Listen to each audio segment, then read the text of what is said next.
Hello students, welcome to AKS IAS. Today we will discuss this question and answer regarding the opportunity for transforming of backward states through policy making. So the question reads, how can a backward state in the country maximize its opportunity for transforming policy making framework? Explain. So this is the question. What are the key points that we have to look at?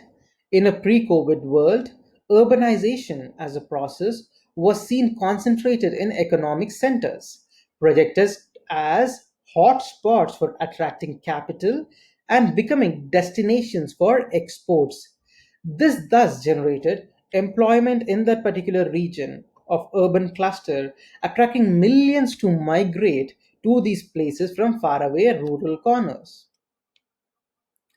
This is critical at a time when the supply chains of commodities and even labor movements are likely to disengage from far metropolises and move much closer for production, distribution, and consumption needs. So, that is the basic agenda of vocal for local. Until now, there has been development has been clustered in certain parts of the country only. Thus, a lot of people in the rural hinterland and the tier 2, tier 3 cities were clustering around these urban agglomerates. And thus, there are disparities, whether it is regional disparity, interstate disparity, or village level disparities. These kind of disparities are existing.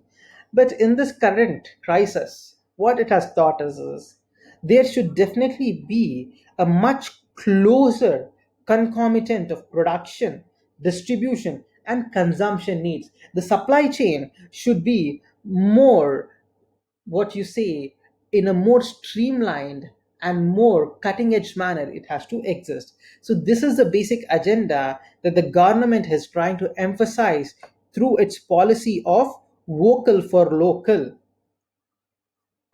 Thus, there are at least 5 areas that states with low gross state domestic product, that is low gross state GDP, and per capita incomes. These are economic indicators of the you know level of development of a particular state must focus on. So there are certain areas that these states with low per capita income and GDP should focus upon. The state should carry out deeper structural reforms, okay, especially in factor markets. What do you call as factors of production? In basic economic sense of the term, let us look into it. The factors of production are land, labor, enterprise, capital, and technological penetration. Thus, the author says that there should be deeper structural reforms focusing on these factors of production so as to crowd in private investors and bring long term investment. So, whenever a state is trying to go for better developmental prospectus, they definitely need an investment, because public investment has limited efficacy. No matter how the government tries to invest, there should definitely be complementation from the private sector also. Thus, the state should attract investment through focusing on these factors of production. Once there is ease of accessibility in obtaining land, there is availability of labor, there is sufficient capital which pays good dividends, and there is availability of technology, definitely investors will be coming in to make substantial investments. And once the investment is done, there will be production. Once there is production, there will be employment. Once there is employment, there is money in the hands of the people. There is demand there, and commensurate to this demand there would be supply, and thus that would be leading to economic growth. So at a time when almost 28 to 30% of the organized workforce is unemployed, and millions within the unorganized workforce. What is this unorganized workforce? This is the informal sector where there is lack of social security, any specific labor laws applying, and this workforce is not having basic accessibility of resources, and the contractual workforce. All these segments, whether you talk about organized sector, informal sector, and the contractual workforce, there have been lot of layoffs. That is, many people in the segments have lost jobs and thus lack adequate social security nets. Thus, a reorientation of existing labor laws needs to safeguard the workers' interests as against abandoning them. For example, if a state produces the best quality of textile products in an apparel or manufactures the best quality of carpets for exports and has micro, small, and medium enterprises engaged in them, there is a strong case to be made for viable firms to provide more advantages of scale through targeted fiscal incentives and credit lines from financial institutions. This can help these firms to scale up production and the demand picks up.